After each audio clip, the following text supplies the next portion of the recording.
You're 24 years old, sitting in a windowless room in Northern Virginia, and the man across the table just asked you if you've ever lied to someone you love. This is the first of 47 questions. It will not be the last time you lie to answer one. 2 years earlier, you applied through a government jobs portal like it was any other listing. No mention of the CIA, just a vague federal agency and a promise of meaningful work. You didn't tell anyone you applied. You still don't know why. Maybe it was boredom. Maybe it was the line in the posting that said, "Most applicants will never hear back," which, for reasons you can't fully explain, felt like a dare. What follows is 18 months of vetting. Investigators interview your college roommates, your ex-girlfriend, your neighbors. They comb through a decade of your finances. One bounced check from a forgotten gym membership nearly ends it. An entire federal career almost derailed by a $24 direct debit. You start to understand, this job doesn't just hire you, it audits your entire life, including the parts you'd forgotten you lived. The offer letter has no letterhead. It arrives by hand, delivered by someone who does not introduce himself and does not stay for coffee. You're told to tell your family you got a job as a policy analyst. That sentence, that exact lie, is the first thing they teach you before you've even started. You practice saying it out loud in your car until it stops sounding like a lie and starts sounding like a fact. Training happens at a facility so secret its name is a euphemism. Everyone just calls it the farm. Your first week, you're issued a fake name you'll wear like a jacket for the next 4 months, and a classmate immediately starts calling you by it at breakfast, like you've been friends since childhood. It's disorienting. It's also, in a strange way, the first real camaraderie you've felt since this began. A dozen strangers pretending together. You learn to spot a tail in a crowded train station. You learn to load a dead drop without breaking stride.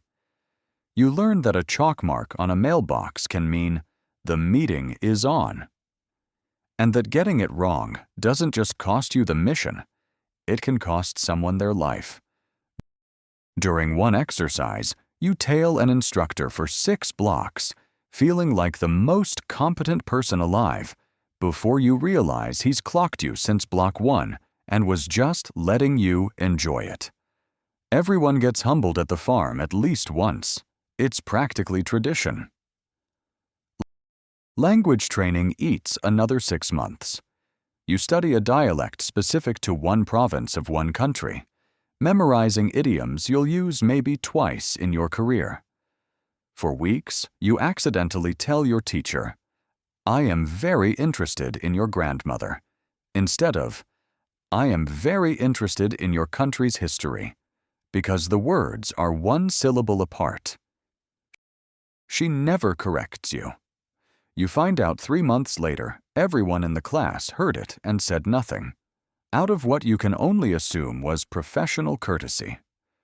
Your first posting comes with a new name, a fabricated resume, and a cover job at a trade consultancy that does just enough real business to survive an audit. You practice signing your fake signature until it feels more natural than your real one.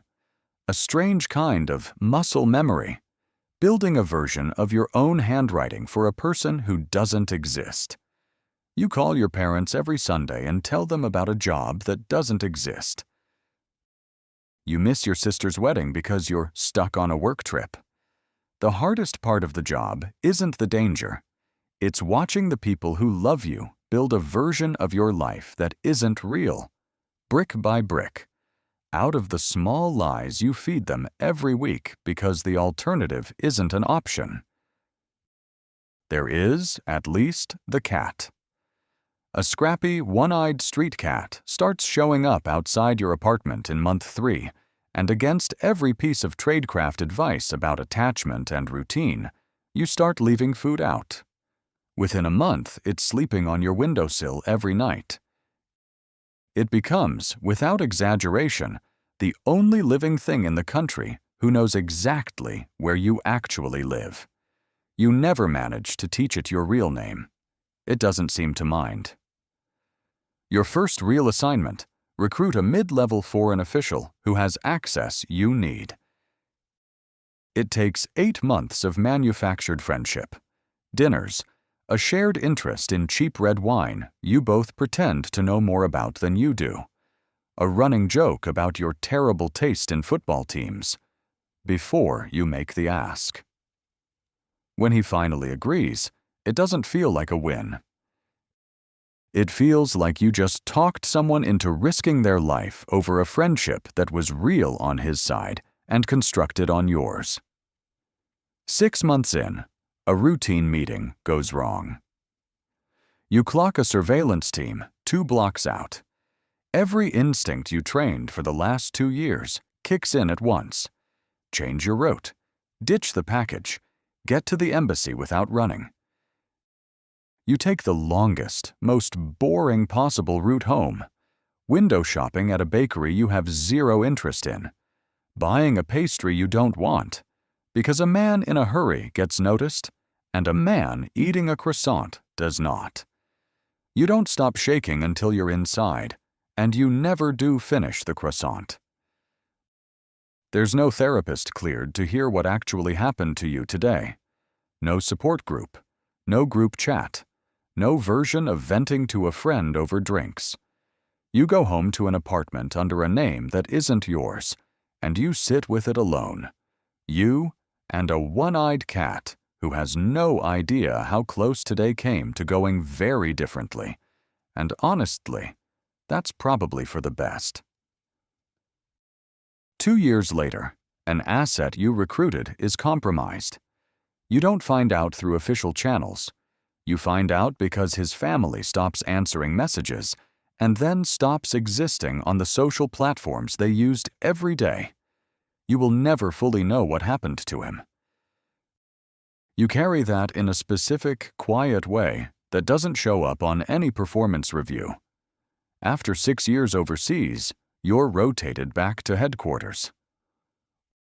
Walking through your hometown feels foreign in a way you didn't expect. You flinch at a car idling too long at a curb.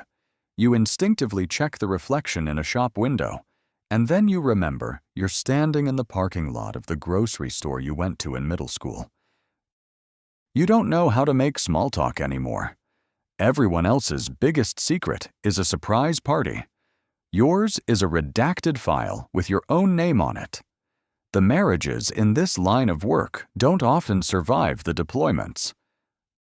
The friendships thin out because you can't explain the gaps, the missed years, the version of yourself that exists only in a building with no sign on the door.